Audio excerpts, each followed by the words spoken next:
desse modelo de vida dela, tá? Depois, no século XVI, que é o que interessa mais para nós, no Concílio de Trento, já dentro do conceito de reforma protestante, quando então a igreja protestante já definiu então este cânon de livros sagrados, compondo então a Bíblia que nós temos hoje, a Bíblia protestante. Falamos um pouquinho também na terça-feira sobre o liberalismo teológico. A grande pergunta é se a Bíblia é ou se a Bíblia contém a palavra de Deus. Citamos então 2 Timóteo 3, 14 e 17, para afirmar então que a Bíblia é a palavra de Deus e não que ela contém apenas a palavra. E aí então trabalhamos as questões de palavras inspiradas e registros inspirados. E explicamos que a Bíblia tem essas duas fontes, não é? Palavras inspiradas, não é? Ou registros inspirados. Citamos o fato do diabo falar na Bíblia e alguém colocar em dúvida se a fala do diabo seria inspirada. Então dizemos que a palavra do diabo é lógico, a fala do diabo não é inspirada, mas o registro do que ele falou, sim, é inspirado e foi deixado para a nossa orientação, para sabermos que o diabo fala, que o diabo tem características de personalidade e ele é capaz, inclusive, de usar a própria Bíblia para distorcer um princípio bíblico. Falamos ainda que o tema central da Bíblia é Cristo e que o nosso grande desafio, principalmente de quem gosta do Antigo Testamento, é identificar Cristo nas páginas do Antigo Testamento, que muitos têm dificuldade em fazê-lo, não é? Como costumamos dizer, muitas das vezes se pega um personagem do Antigo Testamento, se prega a ele uma mensagem inteira, um sermão inteiro, e não se aponta naquela tipologia, naquela representação, não é? Nada de Cristo. O que é um grande erro, um gravíssimo e, digamos assim, um potencial erro na maioria dos pregadores de hoje em dia, que por vezes usam o Antigo Testamento desassociado de Cristo. Muitos da nossa igreja ainda só conseguem ver Cristo nos evangelhos, não é? E isso é um erro nosso de não ensinarmos isso à igreja, não é? Bem, queridos, também temos que identificar Cristo no Novo Testamento. Bem, é fácil identificá-lo nos evangelhos, não é? Mas muitas das vezes também nos distanciamos, mesmo na doutrina apostólica, às vezes distanciamos-nos do pensamento de Cristo, não é? Bem, agora sim nós vamos então especificamente para o lado do Novo Testamento, não é? Então, a nossa coletânea no Novo Testamento de 27 livros, não é? De Mateus a Apocalipse. Ele foi escrito em sua totalidade no grego. Alguns defendem que Mateus foi escrito em hebraico. Poucos defendem isso, mas é bom citar, até porque você sabe que o Evangelho de Mateus foi escrito, não é? Para os crentes de origem judaica, não é? Então, Mateus é esse grande tratado, porque há uma preocupação em Mateus, principalmente, de juntar cada palavra dele e fazer uma ligação direta com as promessas do Antigo Testamento, exatamente para o público judeu que ia buscar essa referência, tá? Então, Mateus tem essa característica. Nós temos no Novo Testamento cerca de 9 escritores de diferentes níveis socioculturais. Também vamos ter interferência de ambientes culturais diversos, não é? O próprio grego, a língua, o romano, a época, não é? E judaico, que é a base do cristianismo, vão interferir diretamente nessa construção, não é? Da Bíblia, no caso do Novo Testamento. Nós teremos a influência bastante dessas 3 culturas aí, bastante presente. Quando nós falamos de ambiente judaico aí, a gente precisa entender, irmãos, que quando Jesus veio, nós tínhamos muitos segmentos diferenciados do judaísmo nesta época. Nós vamos ver os conhecidos fariseus e saduceus, mas nós vamos ter também herodianos, essênios, zelotes, que são castas e linhas de interpretações judaicas diversas, e que de alguma forma, em algum momento, tenta também influenciar aquela cultura daquela época, e quando o Novo Testamento é escrito, de alguma forma, ele acaba, de alguma forma, exercendo influência nisso e também recebendo influência dessas coisas. Não é? É um ambiente extremamente influenciador por essa marca de vários pensamentos. O tempo da escrita é mais ou menos de 50 anos, vocês veem, um período bem menor em relação ao Antigo Testamento que nós vimos aqui na terça-feira, não é? E o período mais ou menos é de 100 anos, período histórico, não é? Desde o anúncio do Messias até ao Apocalipse. Praticamente nós vamos ter aí um tempo histórico do primeiro século, não é? Bem, os principais temas do Novo Testamento. Bem, eu já disse para vocês na terça, e vocês que são alunos há mais tempo, vão lembrar de que nós sempre falamos da cosmovisão bíblica aqui. Não é? Todas as vezes que você for ler a Bíblia, você tem que entender que a Bíblia sempre vai te levar a um mundo de visão geral, que é criação, queda, redenção. Criação, queda, redenção.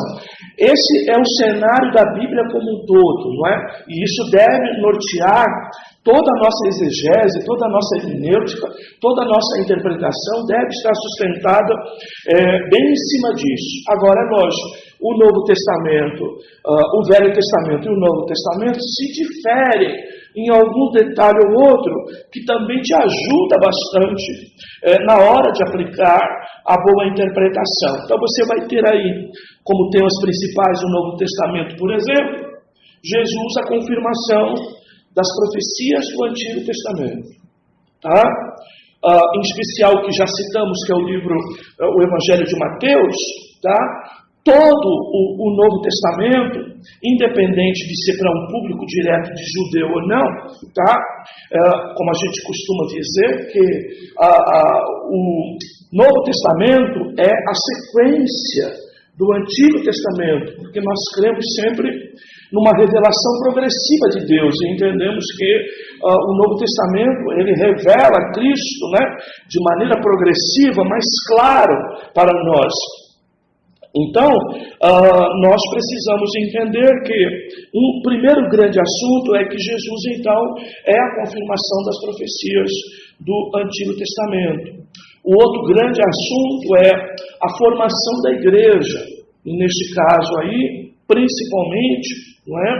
A morte de Jesus, a sua ressurreição, a descida do Espírito Santo, são marcos importantes para nós construirmos o nosso pensamento de igreja.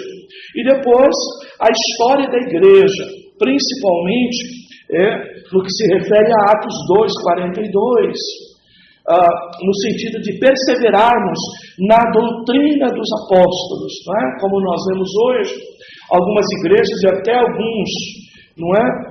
Humildes se intitulando apóstolos, não é? Mas se você for olhar, a doutrina deles não tem nada de doutrina dos apóstolos, não é? Tem título de igreja apostólica, tem nome de apóstolo, mas tudo que eles fazem é apresentar uma nova doutrina, não é? O que fala exatamente contra a sua própria posição, não é? De se auto-intitular apóstolo, por exemplo. Então, a história da igreja, a sua ênfase principalmente deve estar nessa perseverança doutrinária, nesse cuidado de não inventar, de não trazer coisas novas, acreditando que é isso que vai despertar o povo. O nosso grande desafio é manter o povo animado e despertado naquilo que às vezes parece ser a mesma coisa todo culto. O que a igreja de hoje não entende isso, não é? Se tiver os paroleiros, né? Se tiver o povo lá, os atenienses, não é? De Atos 17, principalmente daqueles que eventualmente vivem de ouvir e de levar novidades, não é? Então, muitas das vezes nós estamos num cenário de igreja hoje que o negócio é moda, o negócio é novidade, e nós temos que tomar muito cuidado com isso. Então, eu repito, o grande desafio da igreja, não é? É exatamente ela manter o povo edificado, animado, despertado, avivado, ouvindo as mesmas coisas, ainda que a palavra de Deus tenha uma característica de renovação, é no seu resultado em nós. Contudo, a administração doutrinária, ela deve ser sempre a mesma, não é? Por fim, não é? O outro assunto relevante e importante é a esperança da volta do Messias. É um outro assunto também que é relevante no Novo Testamento, não é? Principalmente porque ele contrapõe a ideia até do Antigo Testamento. Em todo o tempo do cristianismo, há uma esperança ou de Jesus vir ou de Jesus voltar, não é? Essa esperança, ela praticamente uma mola propulsora. Os nossos irmãos do Antigo Testamento esperavam pelo nascimento e a vinda do Messias, e no nosso caso a gente espera então a sua volta, não é, para confirmar as suas últimas palavras, né, e estabelecer o seu reino milenar e as questões escatológicas, não é? Então, este assunto também é interessante porque faz bastante ponte com o Antigo Testamento, tá, queridos? Então, esses são os 4 pontos relevantes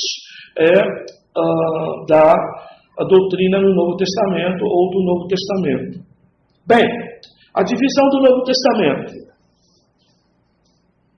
Nós teremos, então, temos 4 evangelhos, 3 sinóticos, ou semelhantes, não é? Na ordem, escrito para judeus, para romanos e para gregos, não é? Mateus, Marcos e Lucas, nessa ordem, não é? E temos então o evangelho de natureza muito mais doutrinária e até apologético, tá? Que é o evangelho de João, não é? O evangelho de João, que tem essa marca característica de apontar a verdade, trabalhar a verdade, apresentar a verdade, não é? E trabalhar aspectos apologéticos. O evangelho de João, inclusive, ele já escrito a partir já dos anos 90, ele é inclusive 90 não, 85, 88, não é? Nessa faixa. O Evangelho de João, ele já trabalha, infelizmente, com uma raiz de heresia que havia surgido dentro da igreja. Então, ele já nasce exatamente para combater o movimento gnóstico, que estava muito forte e que estava muito presente. Então, você vê um evangelho com o objetivo de anunciar a Cristo, mas com preocupação apologética, é exatamente isso, para os tais evangelistas hoje nas igrejas, que acham que podem pregar qualquer coisa, não é? Qualquer coisa vai dar resultado, que ele prega e o negócio dele é ganhar alma com qualquer pregação, e depois o pastor que se vire para ensinar, não é? E para cuidar e para pastorear. Isso não é uma verdade, está aí a própria ênfase do Evangelho de João, que é o evangelho mais usado para evangelização no mundo, inclusive em lugares em que a Bíblia ainda não é totalmente traduzida. O Evangelho de João, ele é o grande material de evangelização no mundo, não é? E ele tem essa sua ênfase, o Evangelho dos grandes diálogos, não é? Jesus em bodas de Caná, não é? Conversando com pessoas em particulares, Jesus no capítulo 3 conversando com Nicodemos, no 4 com a mulher samaritana, no 5 com o cego no tanque de Betesda, e aí ele vai, não é, apresentando uma série de diálogos até chegar no 9, falar de novo com o cego, não é, e vários diálogos chamados Evangelho dos Grandes Diálogos, exatamente para dar essa ênfase ao evangelismo, não é? Bem, nós temos também, a partir daí, um livro histórico no Novo Testamento, que é Atos dos Apóstolos, tá?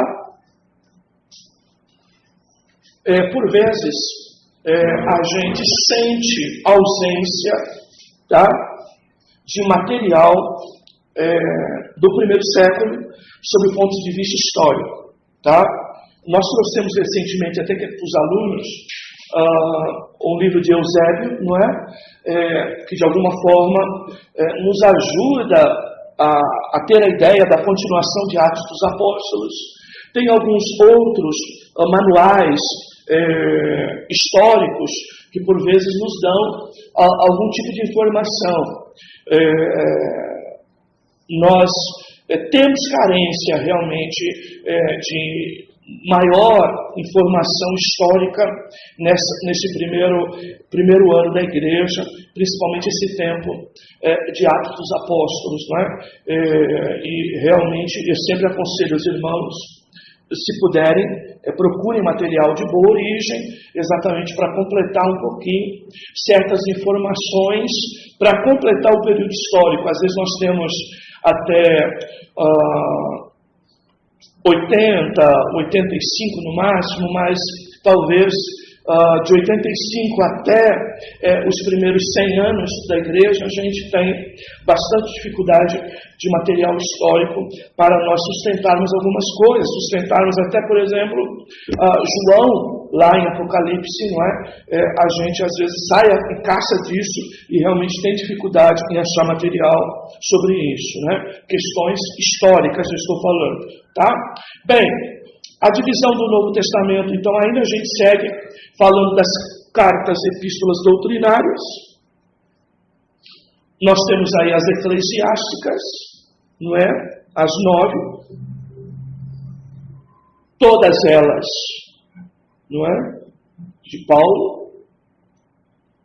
Temos então aí Romanos, certamente o maior tratado teológico da Bíblia. Toda a igreja deveria ensinar e explicar expositivamente Romanos, versículo por versículo.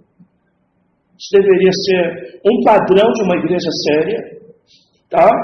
Bem verdade que às vezes por causa do óculos de hermenêutica, muitos preferem não entrar nesse assunto, não é? Mas penso que quem realmente leva a sério o arminianismo clássico não vai ter esse tipo de problema, né? Terão problema os remonstrantes e os semipelagianos, não é? Mas a carta de Paulo aos Romanos, ela é a grande base de Lutero para dizer que a salvação era apenas pela fé, e a grande base das 95 teses de Lutero é exatamente Romanos 1, 16, 17, tá? Falando, inclusive, da salvação pela fé, não é? Bem, Romanos realmente é o maior tratado do Espírito Santo, não é? Na Bíblia, da obra do Espírito Santo na Bíblia. 1 e 2 Coríntios é uma carta bastante interessante, porque ela trabalha a questão de problemas e soluções da igreja, não é? Problemas da igreja e suas soluções. Então fala muito de um conceito de ortodoxia, mas também de ortopraxia, tá? A ortodoxia é a doutrina, mas a ortopraxia é a prática e a aplicação dessa doutrina.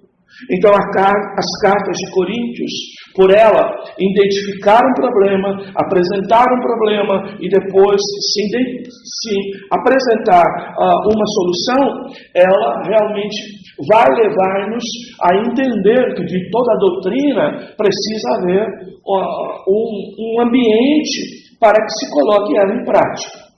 como eu costumo dizer muitas das vezes, no final de culto. Todo final de culto você tem que levar lição para casa. Tá? E o que é lição para casa? O que eu faço com a palavra que eu acabei de ouvir no culto?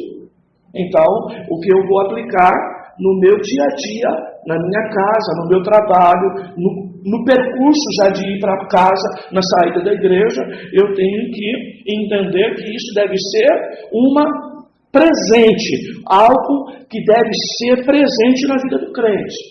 Nós, infelizmente, vivemos modelos hoje, irmãos, que nós viemos aqui, e graças a Deus por aqueles que têm fome de ouvir a palavra, de estar na igreja, só que muitas das vezes a gente sai daqui sem levar nada para casa, de lição para casa, tá?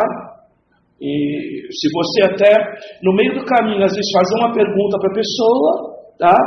Ela não vai saber responder. Muitas das vezes não sabe nem responder aonde foi pregado, que texto se pregou, que assunto é que foi falado. Em grande parte, pela dificuldade dos nossos púlpitos, realmente reconhecemos, não é, que os nossos pregadores, não é, estão abaixo da linha do rodapé, principalmente na nossa região aqui, são muito frágeis, muito fracos, não é?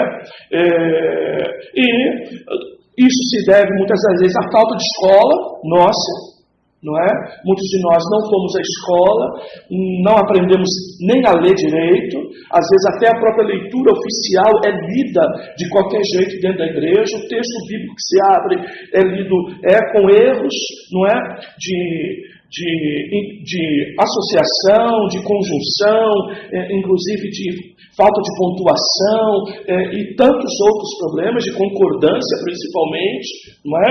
E nós precisaríamos ter realmente um grande avivamento que pudesse nos levar exatamente a isso, a produzirmos pessoas mais comprometidas com a palavra, não é?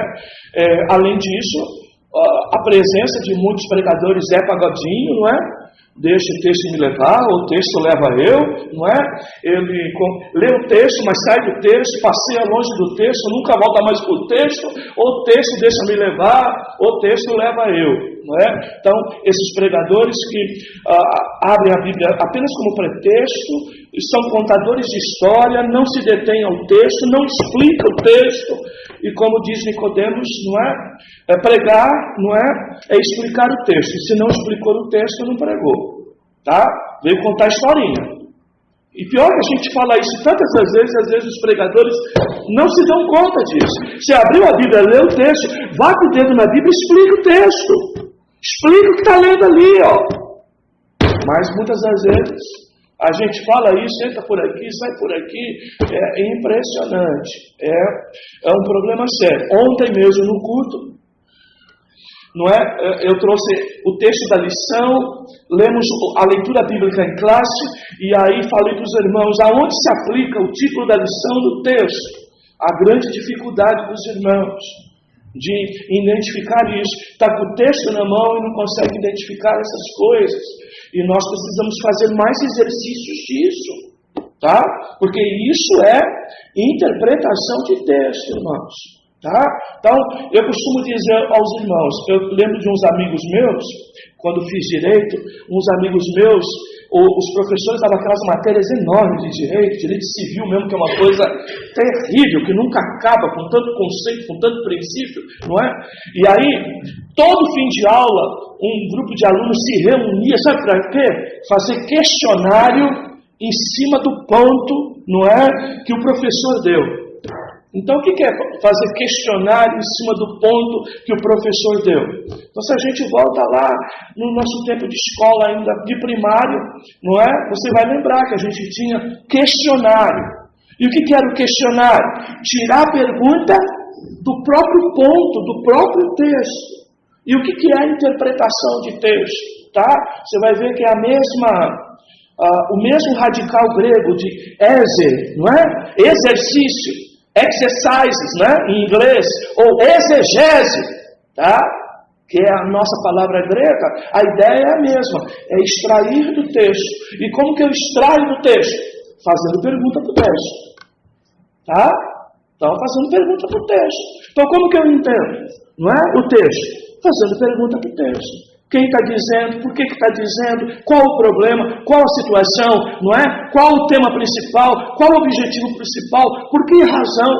E Paulo, irmãos, os textos de Paulo são especialistas nisso, porque você vai ver sempre assim, ele, principalmente Romanos, portanto, tá? Pois, de maneira que palavras são essas? Sempre aspectos conclusivos, tá?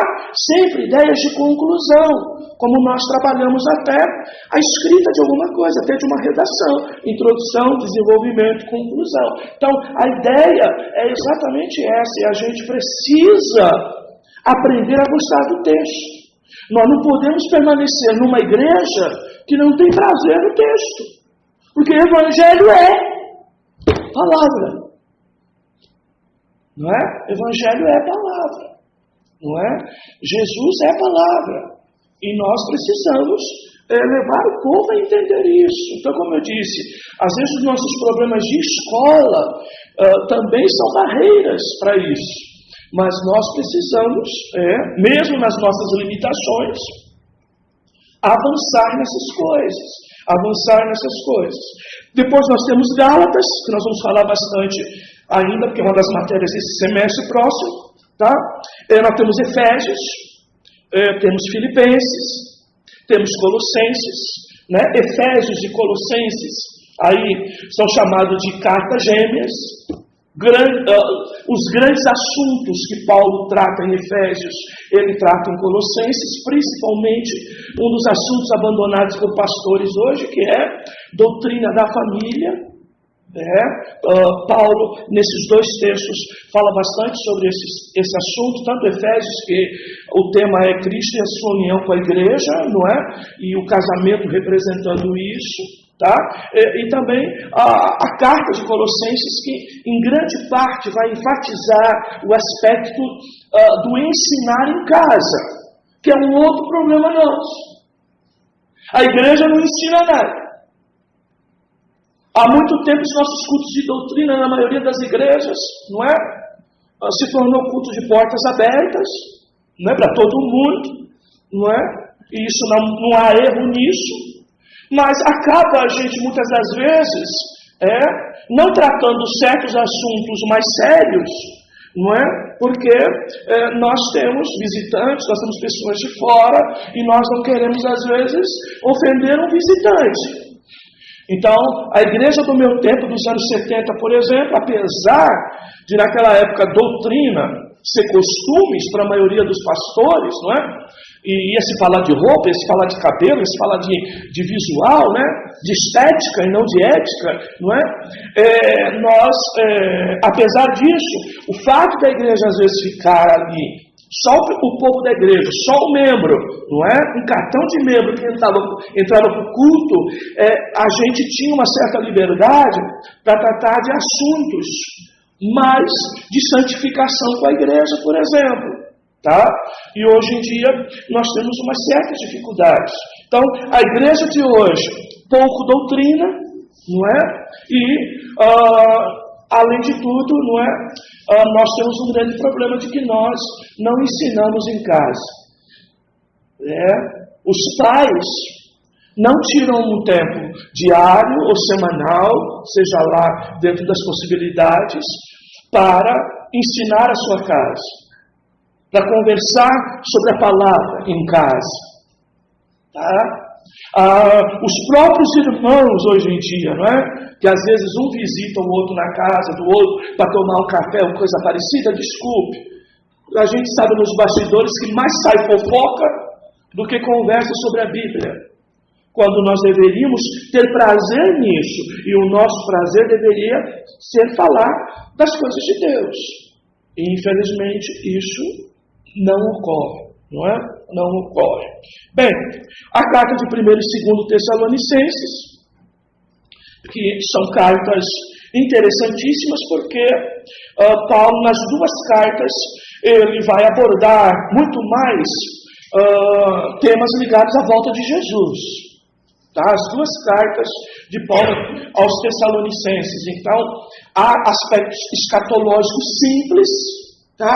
Mas há, por exemplo, assunto sobre anticristo, assunto sobre arrebatamento, assunto sobre morte, não é? Assunto sobre inferno, tá? E nós precisamos lembrar, irmãos, que seja Hades, seja Geena, por exemplo, seja Tártaro, por exemplo, todos os aspectos ligados à morte e ao inferno são temas escatológicos, tá? São temas escatológicos. Eu pulei Filipenses, aí Filipenses é a grande carta, não é? De alegria no sofrimento, é a grande ênfase de Paulo, falando que esse modelo de bem-estar que o crente procura hoje, de que tudo está muito bem, para ele está bem, e Paulo explicando de que é possível e que nós somos chamados, inclusive, para mostrar a alegria no meio do sofrimento. Porque se for para a gente mostrar que estamos sofrendo, não é? Quando há um grande abatimento de um problema na nossa casa, pesado, que nos leva a isso, tá? Nós estamos sendo igual o ímpio. Tá? O ímpio também se entristece quando o dia a dia é problemático para ele. Tá? E o nosso grande desafio é nos alegrarmos mesmo em meio ao sofrimento, porque a nossa alegria ela é maior, porque ela vem de Deus, ela vem dos céus. Tá, queridos? Bem, depois nós temos as cartas pastorais. Temos 3 cartas. Então, você vê, a Bíblia é um manual, então, de ensino à igreja, mas aqui nós temos também, na Bíblia, não é? Textos que são exclusivos para pastores. Tá? Então, 1º e 2º Timóteo e Tito são cartas exatamente para isso, para trabalhar liderança na igreja. Tá? Eu já vi, os irmãos sabem, eu sou de base assembleana, não é? E várias das vezes na igreja, como é uma igreja que ela se envolve muito com trabalho, não é? Na Assembleia de Deus se trabalha mais do que se oferece escola, entendeu? Na Assembleia de Deus é mais trabalho do que escola, diferente da nossa aqui, que é mais escola e menos trabalho, não é? Mas a Assembleia de Deus, por exemplo, você praticamente entrou na Assembleia de Deus, não é? Levantou a mão lá, não é? Já levantou uma mão para Deus, a outra já saca a vassoura na mão para limpar o pátio. É mais ou menos assim, não é? Bem, não acho de todo errado isso, não acho de todo errado isso, porque a igreja ela tem que oferecer espaço para a gente trabalhar. Isso é bíblico, tá? Mas, às vezes, a gente comete alguns erros graves, principalmente de ordenação ao ministério, não é? Precipitada por gente que não está preparada. A grande preparação, irmãos, e é isso que eu quero falar, na Assembleia de Deus, por vezes, é dar um curso de liderança, e isso com frequência existia, para formar líder, para ter líder. E muitas das vezes se buscava um bocado de livro lá fora, não é? Buscava literatura lá fora, e muitas das vezes, não é? As cartas pastorais eram desprezadas. Então, se a gente quer ensinar liderança, seja no testemunho, no modelo de comportamento, seja no conhecimento da palavra, são as cartas pastorais que vão nos dar isso. E nós devemos oferecer isso à nossa liderança. Então, vou fazer uma reunião de pastor, aonde que eu vou ler? Cartas pastorais. Tá? Se eu tenho oportunidade de dar uma palavra para líderes, para pastores, o que eu faço? Eu abro a Bíblia em cartas pastorais. Tá, queridos? Nós precisamos ter isso. E 2 coisas as cartas pastorais trabalham. Tá? Questão de comportamento, modelo comportamental. Tá? A questão da ética, a questão do testemunho pessoal, tá?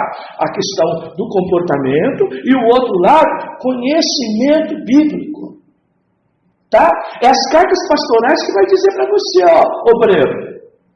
Tu tem que ser obreiro que não tem que se vergonhar, filho. Senão tu é obreiro, tu só passa vergonha. Por quê? Tu não sabe manejar a palavra. Olha a ênfase do texto. Já pensou se isso fosse mais lido nas nossas igrejas? Mas infelizmente isso não é feito. Você gosta de passar vergonha? Quem que gosta? Nenhum de nós. Tá? Mas o fato de nós não manejarmos a palavra da verdade com habilidade, ou seja, não ter conhecimento bíblico, transforma em nós um obreiro que só vai se envergonhar. Tá, queridos? E aonde que diz isso? Nas cartas pastorais. Tá? O valor das Escrituras, que toda ela é inspirada, você vai encontrar onde? Nas cartas pastorais. Tá? Mostrar que a Bíblia é humana e divina, nós enfatizamos isso bastante na aula de terça-feira, não é? Vai estar onde? Nas cartas pastorais. Como que o pastor tem que ser, como esposo, como pai, como avô, como líder, ou como funcionário, em qualquer seja lugar, o comportamento que ele tem que ter, aonde que está? Está nas cartas pastorais. Tá? Então, é fundamental ao obreiro isso, não é? Ao obreiro isso. Então, por exemplo, quando a gente dá aquela matéria teologia pastoral, eu tenho livros bons de teologia pastoral. John MacArthur mesmo, um dos escritores e pregadores que eu mais gosto, ele tem um, né, que como é o nome daquele livro? É ministerial, não é pastoral, né? Teologia Ministerial, me parece que é esse o nome do livro dele, não é pastoral o dele, mas o livro dele é fantástico, John MacArthur, mas sem dúvida nós temos três grandes manuais, que são as duas de Timóteo mais Tito, elas são fundamentais para este assunto, pastores, tá? Bem, temos as cartas universais, né? Hebreus, Tiago, 1 e 2 Pedro, 1 e 3 João e Judas. Bem, a crítica textual, vou falar rapidinho, mas pegam muito pesado nessas cartas. Por exemplo, aos Hebreus e Tiago, tá? Muitas das vezes são questionadas pela crítica textual, tá? Colocando que, por exemplo, em Tiago, as expressões do texto estão muito mais ligadas a aspectos de sinagoga, por exemplo, do que propriamente em termos de concepção de igreja. Tá?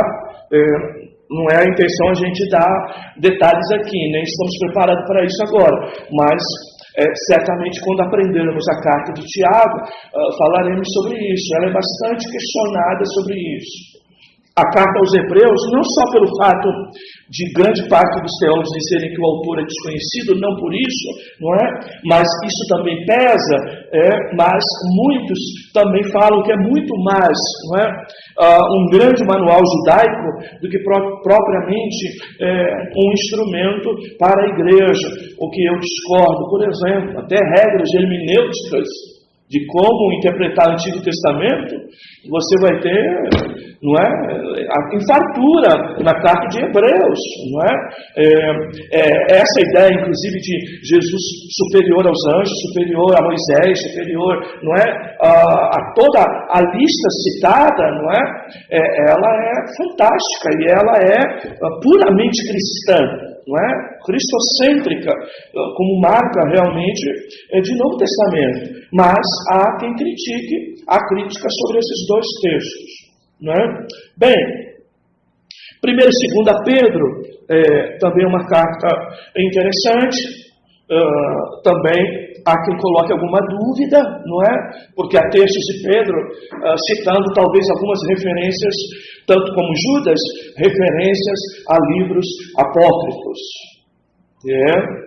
Bem, são detalhes, não é, que vale a pena até o estudante de teologia saber. Por quê? Porque às vezes você vai pregar num texto que para você é tão simples, é tão claro, mas por trás dele há tantos questionamentos teológicos que às vezes, se você soubesse, você não pregaria nesse texto, pregaria um texto mais simples.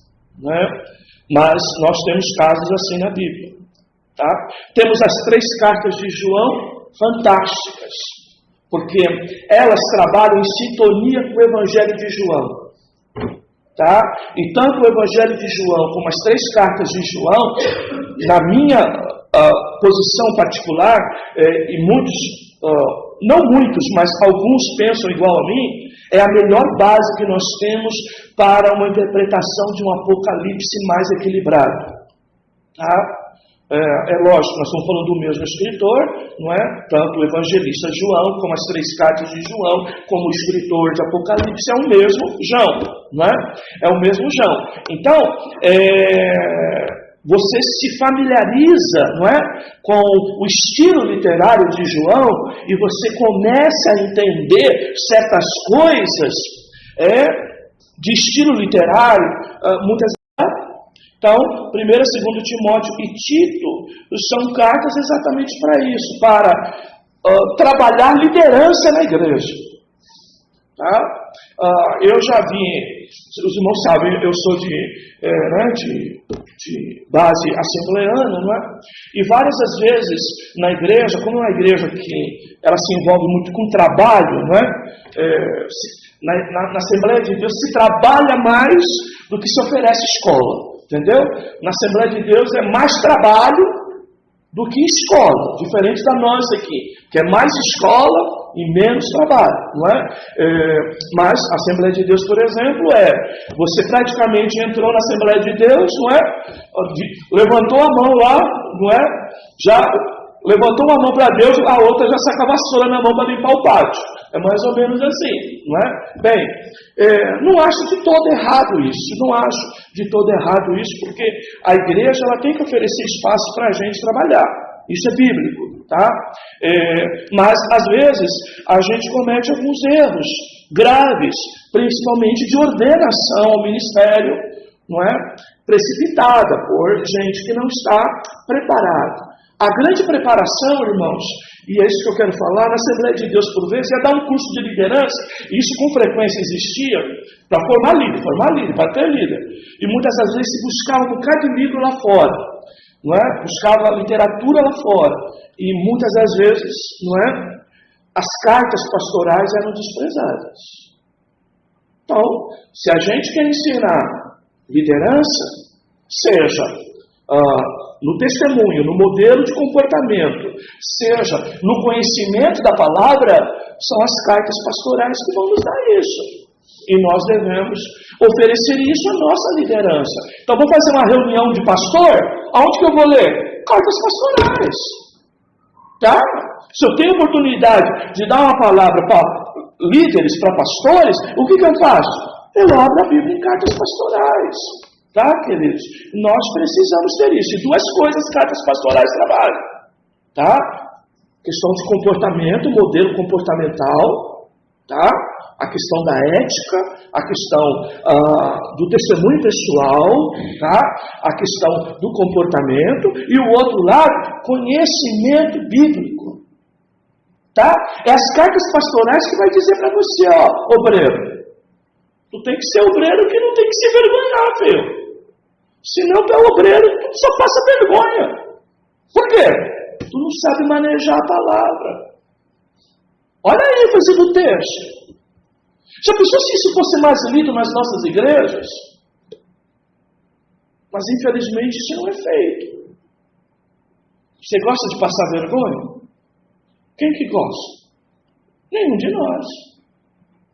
Tá? Mas o fato de nós não manejarmos a palavra da verdade com habilidade, ou seja, não ter conhecimento bíblico, transforma em nós um obreiro que só vai se envergonhar. Tá, queridos? E aonde que diz isso? Nas cartas pastorais. Tá? O valor das Escrituras, que toda ela é inspirada, você vai encontrar onde? Nas cartas pastorais.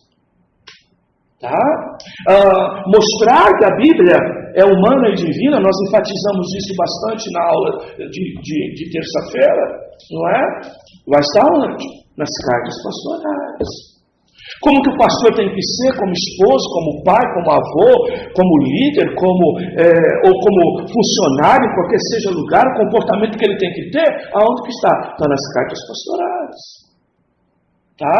Então, é fundamental ao obreiro isso, não é? Ao obreiro isso. Então, por exemplo, quando a gente dá aquela matéria teologia pastoral, eu tenho livros bons de teologia pastoral. John MacArthur mesmo, um dos escritores e pregadores que eu mais gosto, ele tem né, que como é o nome daquele livro? É ministerial, não é pastoral, né?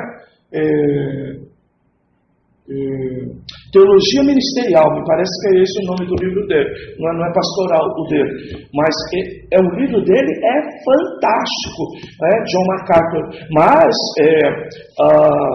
sem dúvida nós temos três grandes manuais, que são as duas de Timóteo mais Tito.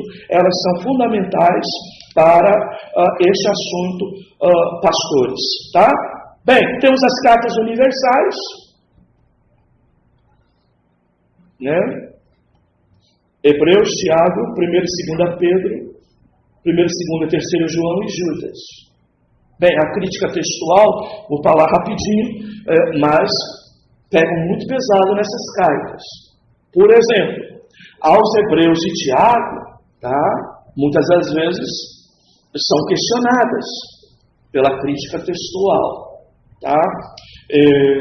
Colocando que, por exemplo, em Tiago, as expressões do texto estão muito mais ligadas a aspectos de sinagoga, por exemplo, do que propriamente em termos de concepção de igreja.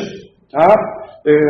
Não é a intenção a gente dar detalhes aqui, nem estamos preparados para isso agora, mas certamente quando aprendermos a carta de Tiago, falaremos sobre isso. Ela é bastante questionada sobre isso.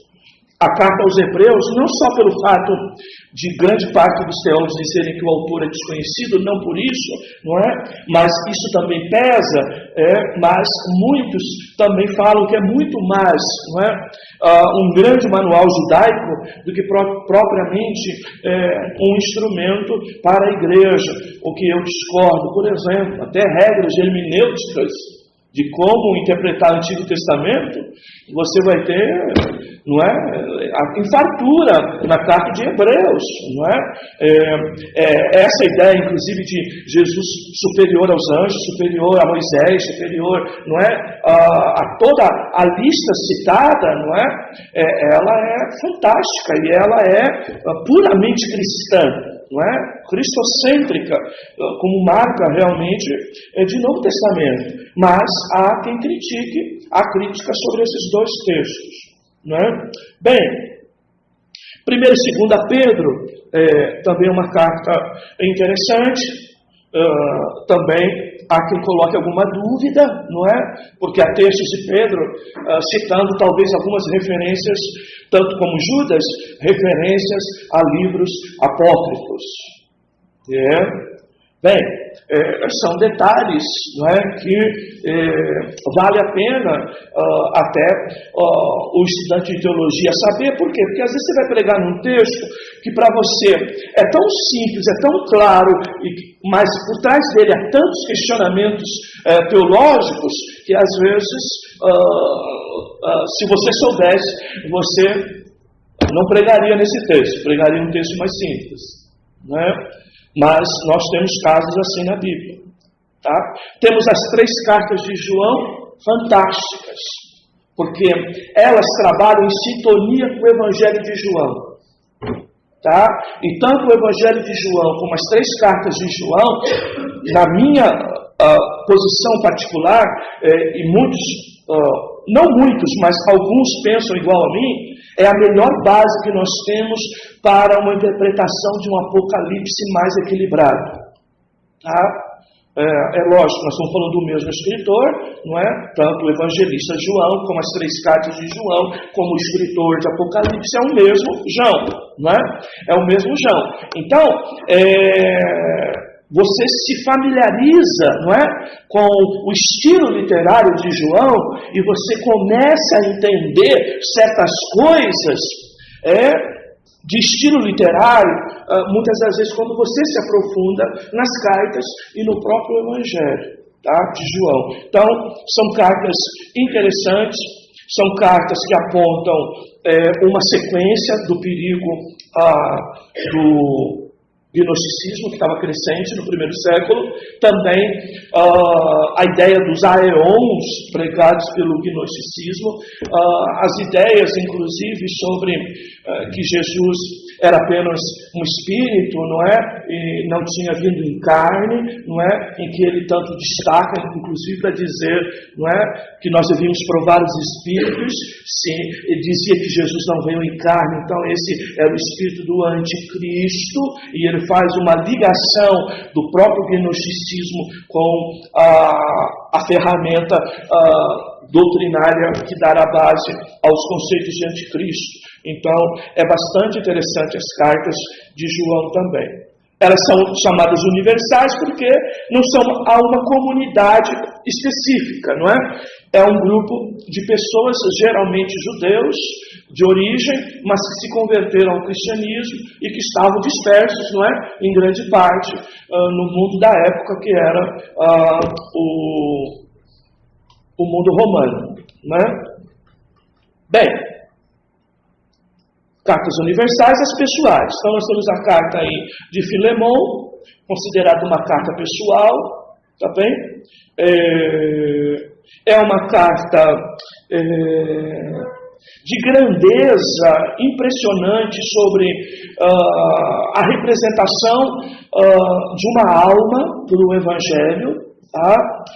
Não sobre o valor do homem, como a gente vê hoje, infelizmente, essa heresia coach que anda aí nas igrejas, né? Mas supervalorização do homem, mas da importância que nós temos que dar para a salvação de uma pessoa e entender que o Evangelho, que a morte de Jesus, ela deve ser representada exatamente nisso, não é? No conceito de salvação, enquanto a igreja deveria se ocupar mais com esse tema, o tema soteriologia, o tema salvação, não é? Então ela é bastante interessante, fala muito aqui de como muitas das vezes o próprio pregador do Evangelho ele vai se deixar, se secar, se envolver com o Evangelho ao ponto de se doar no sentido de querer que aquela alma realmente se salve, que ela esteja com Cristo, não é? Então, é uma carta bastante interessante, uma carta, inclusive, que eu entendo, por o meu jeito particular de ver as coisas, de que todos que reconhecem uma chamada missionária, por exemplo, deveriam ler essa carta, não é? E ver até onde o amor por uma alma, não é? Como diria um dos grandes pregadores, não é? Me dê almas ou me tire a vida, né? Quem foi? Tentando lembrar o nome do grande, da patrística que disse isso, né? Me dê almas ou então eu morro, não é? Bem, falhou aqui, mas essa expressão é interessante por uma alma apaixonada, não é? Ou melhor, por um pregador apaixonado por almas, não é? Coisas que a gente tem visto pouco hoje no nosso país, talvez pela dimensão e talvez pelas mídias que nós temos hoje, não é? O Evangelho hoje capenga em grande parte, mas ele está aí nas mídias, não é? Ele é acesso de todo mundo, mas no tempo em que isso custava-nos muito mais esforço do que hoje, não é? Ele apresentava homens mais amantes de almas do que nós vemos nos dias de hoje, não é? Bem, aí para terminar, a Bíblia Sagrada no Novo Testamento, a mesma ênfase que nós demos então na aula passada, né? na terça-feira, de que a Bíblia, assim como você aprende a ver um Jesus com duas naturezas, humana e divina, assim como você aprende a ver no casamento, marido e mulher, sendo uma só carne, não é?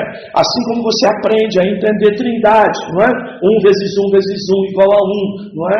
A ideia também, você deve ver também na Bíblia, tá? Bem, muitas das vezes, eu vou repetir as mesmas coisas que disse na terça-feira sobre esse assunto. Algumas pessoas às vezes questionam a gente de que a gente dá muito valor à Bíblia, e a grande colocação deles é assim: mas a Bíblia foi escrita por homens, não é? E por que você dá tanto valor a ela? Não é? Bem, queridos, então a gente costuma não mudar a forma de pensar dessa pessoa. Essa forma de pensar é certa da pessoa, tá? Mas, em primeiro lugar, tem que considerar o seguinte: a primeira pergunta que a gente deve fazer para a pessoa: quem que você queria que escrevesse a Bíblia? Um jumento? Uma mula? Um macaco? Não é? Um leão?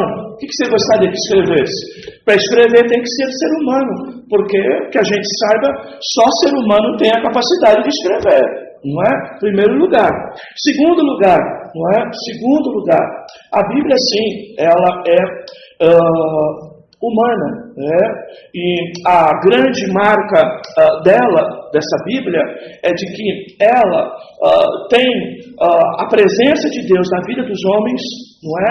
Os livrando de erros, de cometerem erros que distorçam essa palavra, que é esse texto, então, aí de Pedro, não é? De como nós podemos dizer, essa associação, não é? Na escola a gente chama de essa intersecção, não é?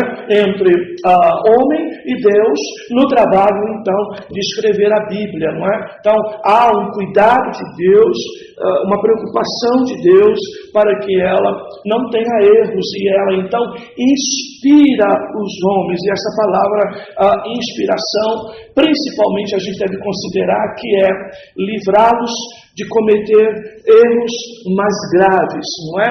Não é que a gente é defensor, e alguém pode pensar isso, né? Que quando estava escrevendo, né? Já pensa logo lá no espírita lá, não é? Chico Xavier, não é? Chico Xavier, não é? Que o bicho pegava ele e saía escrevendo lá, não é? Não é nada disso, não é? Assim como alguém, quando é usado por profecia em igrejas que creem nisso, não é? Não devem pensar isso, não é? Todo profeta terá que dar conta do que fala em nome de Deus, porque o espírito do profeta está sujeito ao profeta, ele não perde consciência, e tudo que Deus der para ele falar, não é? Vai passar pelo crivo do intelecto dele, da compreensão dele, do que ele está fazendo, e ele vai ter que se responsabilizar por aquilo que está falando, não é? Bem, queridos, não é assim. A inspiração é Deus realmente, de alguma forma, a gente chama inclusive a Bíblia é dinâmica, tem uma característica dinâmica por conta disso, porque Deus atua sobre o homem, não é? Levando ele a decodificar o que Deus está falando, e ele, então, colocar isso, tendo, então, a participação dos dois, tá? Dos dois, tanto do homem como de Deus. Por isso que há preservação de estilo literário, por isso que há preservação, não é? De tantas outras coisas. Outro dia, um irmão estava pondo em dúvida que lá no norte, né? Não sei se foi no norte, se foi acho que foi no norte, não é? O irmão foi dar profecia lá no norte, lá, e foi um irmão de São Paulo para lá, não é? Para lá, estava no culto, e colocou em dúvida porque o irmão falou oxente no meio, né? Que na hora de falar profecia, não é? O irmão falou oxente no meio, não é? Bem, pode falar oxente, qual o problema? É a característica humana da pessoa, tá? O importante é se a mensagem está subordinada à palavra, que se não acrescenta, se não vai além da palavra, se não é por outra palavra, se não é menos da palavra, não é? Mas qual o problema do oxente? Nenhum. Mas vejam só onde as pessoas se perdem. Se Deus vai ter, não é? Se Deus vai ter esse vocábulo de falar, gente, bem, queridos, tem a presença do homem, tem a presença de Deus. Deus está inspirando a mensagem. Agora, a forma de apresentar ela, de levar ela, vai levar em conta as características de quem está dando a palavra. Isso é um lado humano. Tá, queridos? Então, não há problema nenhum com isso, entendeu, queridos? Mas alguém veio me falar isso uma vez, né? E foi duro explicar para o irmão, porque para o irmão, não é? O irmão tinha um outro problema mais sério, né? Ele achava que era o efeito Chico Xavier, não é? Então, Deus, né, vinha aqui, é Deus que falava na boca do irmão, como, né, esse mundo feminista aí pensa, né? A mulher vem pregar. Aí como Deus é homem para ela, né? Aí ela livrou essa voz para pregar, né? As feministas de hoje, né? Então, é um problema sério, não é? Problema sério, não é? Bem, queridos, a base é essa. Bem, é só uma pitadinha, né? Para dar um gostinho na tua boca, um desejo de vir estudar com a gente, tá? Bem, vou explicar agora, vamos lá no banner das aulas, eu vou explicar a primeira aula de quinta, depois o professor Flávio, a matéria dele, ele vai explicar a segunda aula de quinta-feira. Bem, a primeira aula, então, de quinta, é teologia bíblica do Novo Testamento. Agora, hoje eu vou explicar completo, porque eu não expliquei na terça. Como que eu aprendo a Bíblia? Tá? Bem, eu tenho várias matérias, tá, irmãos? Construção de matérias. Eu tenho, por exemplo, matérias linguísticas no curso de teologia. Eu tenho matérias processuais no curso de teologia, tá? Então, as linguísticas, você mais ou menos sabe. É português, gramática da língua portuguesa, por exemplo, também. Grego, hebraico, tá? E há cursos hoje em dia até que usam até uma base de inglês, inclusive, em teologia, o que eu acho bastante interessante, até porque nós temos algumas bíblias de origem muito boas, informação em inglês, construção em inglês, muito interessante, não é? Que amplia o nosso vocabulário bíblico, principalmente a King James é uma delas, não é? É uma delas. Bem, mas o que a gente pode dizer? As processuais, por exemplo, exegese, hermenêutica, oratória, por exemplo. A de sermão, qual é? Matéria de sermão, qual é? Homilética, não é? Então, são matérias processuais, são matérias que são ferramentas, tá? Elas não são matérias de conteúdo, mas elas são ferramentas para você aprender a usar a Bíblia, tá? Tem as históricas, tá? As matérias históricas, que são matérias interessantes. Tem matérias extracurriculares que tem a ver um pouco com o padrão MEC e que a gente não despreza. As matérias boas, por exemplo, nós temos psicologia da educação, que é muito bom para professor de escola dominical, por exemplo, é excelente. Nós temos metodologia didática de ensino, é muito boa também. Metodologia científica também é boa para construir, ajudar você a formar documentos, a construir sermões também, ajuda muito, não é? Tem a matéria ainda extracurriculares, nós temos aqui no nosso curso Direito, não é? A luz da Bíblia Sagrada, não é? Uma das matérias que nós temos aqui. Outra, jornalismo, também é outra matéria interessante, que ajuda você, principalmente a escrever, a falar também, mas também a escrever, principalmente, tá? Matérias desse tipo. E tem as matérias propriamente ditas, que são as matérias teológicas. Então, como que eu vou, não é, estudar essa Bíblia? Então, eu teria duas formas. Eu teria a teologia bíblica e eu tenho a teologia sistemática. Tá? Então, a teologia bíblica eu pego um livro da Bíblia e trabalho este livro todo. Então, é um livro e muitos temas, muitos assuntos, muitas doutrinas. Este modelo aqui é o que a gente chama, que transforma um teólogo generalista. Um teólogo generalista. Então, quem se especializa nisso vai entender o quê? ele vai entender da Bíblia como um todo, porque a teologia bíblica vai levar você, primeiro, ao exercício de ler a Bíblia de Gênesis a Apocalipse várias vezes. O que grande parte do brasileiro não faz isso, inclusive de estudantes e teólogos. São crentes caixinha de promessa. Ah, pastor, mas eu não gosto de caixinha de promessa. Eu falo contra caixinha de promessa. Mas se tu ler a Bíblia, uma parte aqui, outra ali, outra lá, tu é de caixinha de promessa. Tu não tem a caixinha na mão, mas tu age igual caixinha de promessa. É a mesma coisa. Então acorda. Aí eu pego partes da Bíblia, não é? E esqueço. Aqui então eu vou ter essa possibilidade. É aqui que gera os grandes pregadores de mensagens expositivas. Quando eu pego um texto longo e explico esse texto longo, eu faço o meu cut-off aqui, meu ponto de passagem, meu corte aqui, aonde começa, aonde termina o grande assunto que eu quero pregar, e eu explico todo esse texto. Tá?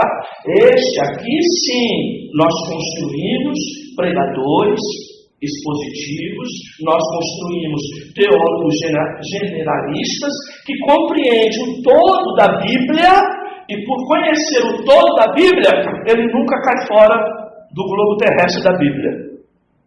Porque quem não conhece, está toda hora saindo fora da Bíblia. Tá?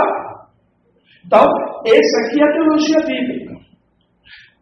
Agora, nós temos a do Novo Testamento. Na terça a gente tem do Antigo, nós falamos, e hoje é do Novo Testamento, que o nosso texto então será a carta aos Gálatas. Então nós vamos explicar aspectos históricos em Gálatas, não é? A característica do escritor, em que situação ele estava escrevendo aos Gálatas. Vamos falar os problemas dessa igreja em Gálatas, o público-alvo de Gálatas, para entender por que Paulo está falando sobre aquele assunto, tá? Sobre aquele tema. E aos Gálatas, ou seja, as igrejas da galáxia, que é mais de uma aí, era um conjunto de igrejas, né? Essa igreja, ela tem um problema sério dentro dela, que é o legalismo, né? Paulo teve grande problema com isso. A igreja, ao longo de sua história, teve muito, mas no primeiro século muito, porque grande parte acreditava que o cristianismo era uma versão avançada apenas do judaísmo. Então, circuncisão, não é? E outros assuntos mais relevantes do próprio judaísmo eram colocados como importantes para serem obedecidos. Então, era a lei mais a graça. E Paulo diz que isso não existe. Que, na verdade, eles tinham caído da graça. E Paulo vai usar, inclusive, essa expressão: da graça tendes caído. E o que é quando o crente cai da graça? É quando ele desvia da igreja? Vou falar da igreja, tá? Não. No texto original, cair da graça é quando eu creio muito mais na minha obra do que na obra de Cristo.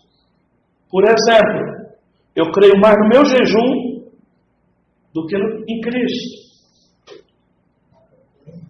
Na campanha, mais do que em Cristo. É quando a minha fé, em vez de ser direcionada à graça e ao favor de Deus, ela é direcionada à minha ação. Então, o que você vai ouvir aí na boca dos coaches, por exemplo, não é? Que vai usar a expressão que a fé precisa ter atitude. Então, qual a tua atitude de fé? Não é? Eu preciso ter atitude de fé? A minha atitude de fé, meu irmão, é crer no que Cristo fez. E como eu costumo dizer, Salmo 40, se eu tenho que ter uma atitude, qual é a atitude? Esperei com paciência no Senhor. Qual a atitude que eu tenho quando sou em Cristo? Espero nele, não é dele, nele, que é bem diferente. Tá? Dele é ficar aqui esperando que Deus faça alguma coisa por mim lá. Outra coisa não, eu estou em Cristo e Cristo se movimenta em mim e me faz me movimentar. Mas aí é a ação de Deus na minha vida. Eu preciso entender isso. Que é o texto de Efésios 2:8-9. Ao mesmo tempo que ele diz, não vem das obras, para que ninguém se glorie. Mas nós somos feitos, novas criaturas, para andar nas boas obras. As boas obras é importante ou não é? Opa, ela não pode vir das obras, mas a consequência me leva às obras. Então, são coisas distintas. Tá? Então, a teologia bíblica, ela vai me dar este perfil. Tá, queridos? Este perfil. Então, você vai ver, a maioria dos pregadores de hoje, que você conhece, por exemplo, aqui na nossa região mesmo, tá? É um sermão temático. Tá? É um sermão, às vezes um versículo A, B, C, D, E, F, G, H, parte, né? Pega a parte G do versículo e vai pregar, você vê isso, aí vem heresia. Tá? A grande possibilidade. Então, ele vai aplicar a mãe das heresias, exegese, né? De fora para dentro. Né? Então, queridos, quando você pega um pregador que vai, mesmo que ele pregue um versículo, tá, irmãos? Mas se ele contextualize, não é? Onde começou, onde terminou, os pontos de passagem, não é? Tanto o contexto imediato como o contexto maior, tudo bem, mas isso vai transformá-lo num pregador expositivo e com uma construção preocupado em que texto no contexto. Isso é importante, tá? Bem, isso não quer dizer que pregador temático está sempre fora da Bíblia, não, tá? A gente pode pregar sermão temático, entendeu? E ter preocupação, lógico, com a Bíblia, tá? Mas geralmente, grande parte não faz isso por um estilo, faz isso porque é mais fácil, porque ele aprendeu assim, sem compromisso com o todo. E tem a teologia sistemática. Aqui é um livro, vários assuntos. E aqui é um assunto. E vários livros. Ao contrário. Tá?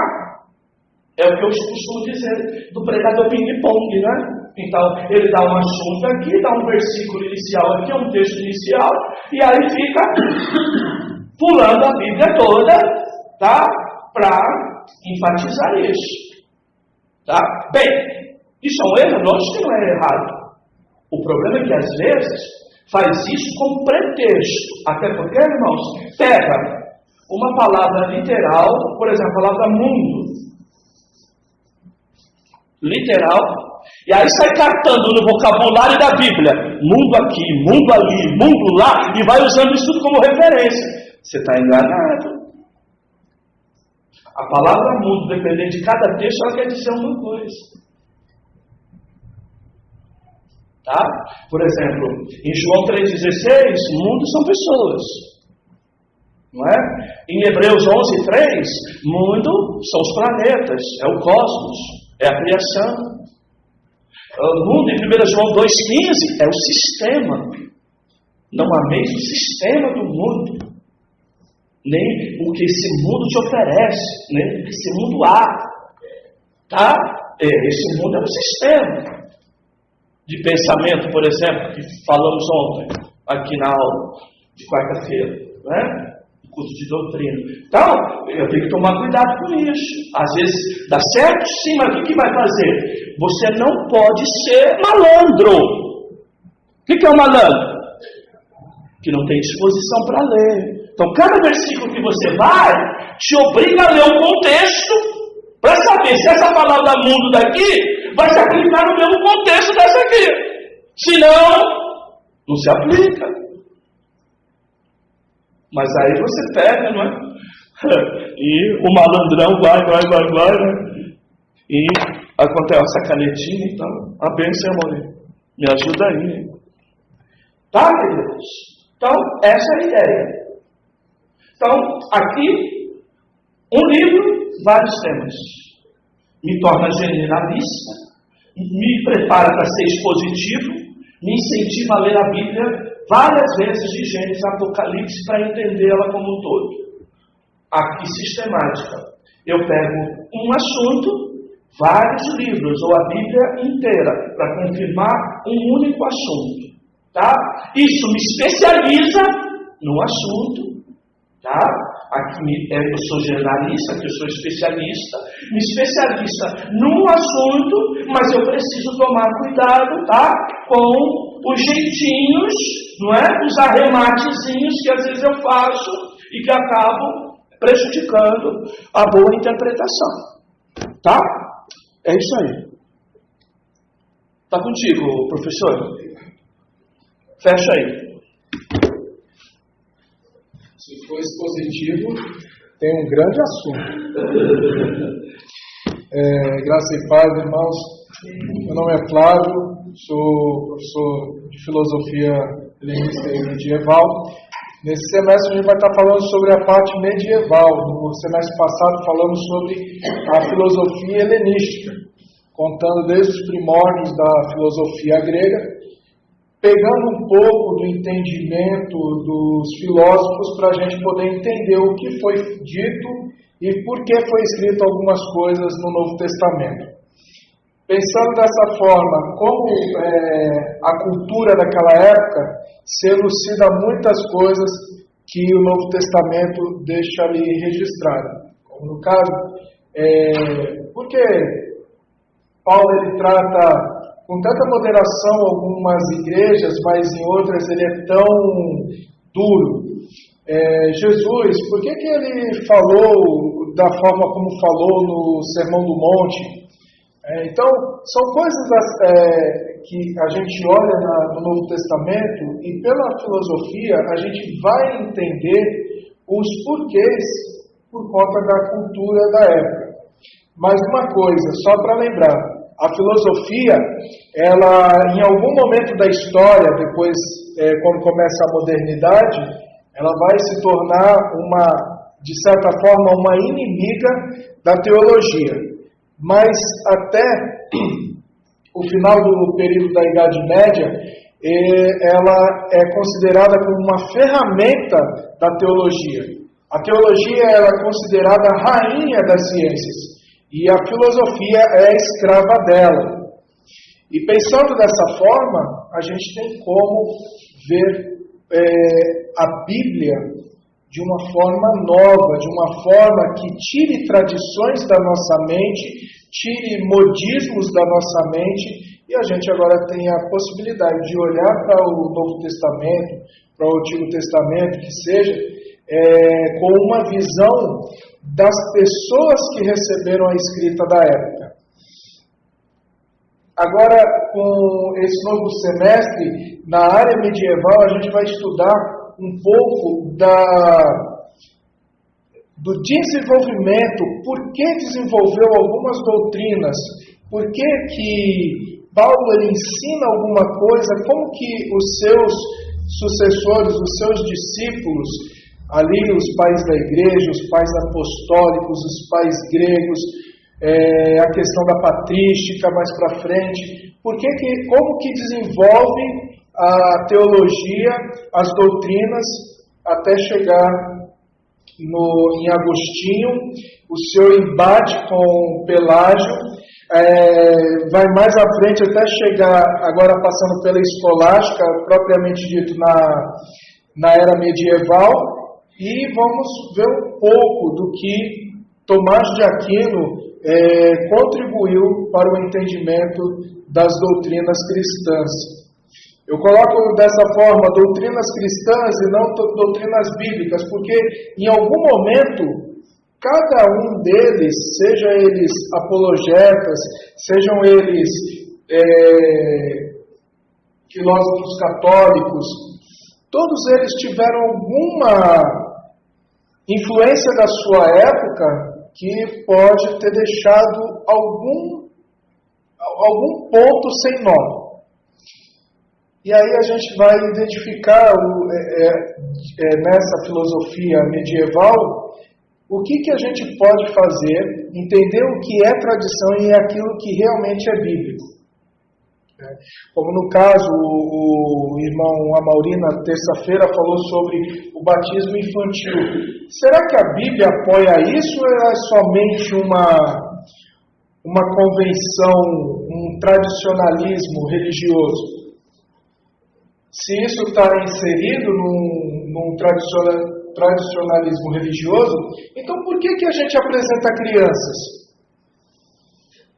Então são perguntas que essa matéria vai deixar para que cada irmão possa trabalhar, possa treinar sua mente para estar realmente sendo um ser pensante dentro da igreja. Ou seja, de alguma forma vai dar trabalho para os seus pastores, né? Porque uma coisa importante que o pastor falou aqui é que nós abrimos a Bíblia e engolimos tudo que um líder fala aqui na frente ou na frente da sua igreja, aonde seja. Mas não vai com o dedo na Bíblia, como os bereanos faziam. Será que é isso mesmo que Paulo está falando? Realmente é isso mesmo. Comprovar com a sua própria mente, comprovar com o seu próprio raciocínio, entender a palavra pela palavra, e não por conta da força da tradição, força do costume, ou porque somente um professor está falando. Então, a matéria de filosofia, ela é escrava da rainha das ciências, que é a teologia. Então, a forma de usar essa ferramenta é fazer com que nós paremos no nosso dia a dia e comecemos a pensar na palavra com a dignidade que somente ela tem para nos ensinar, nos exortar e nos conduzir à verdade. Amém?